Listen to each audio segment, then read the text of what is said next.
Guys, ganito po ang mga mandaragat, mga mangingisda natin sa Palawan.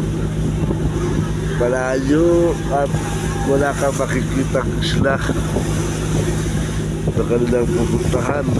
Tapos nakikipagsapalaran pa sila sa buhay dito sa karagatan.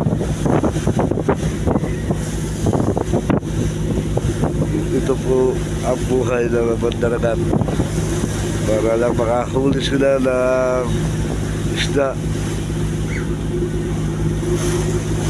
at may binta nila sa tabi. Madala naman sa mga palengke sa ating bayan, saan ba tayo narunong. Wala ka makikita na isa man isla. Tulong po sila makipagsapalaran sa buhay nila.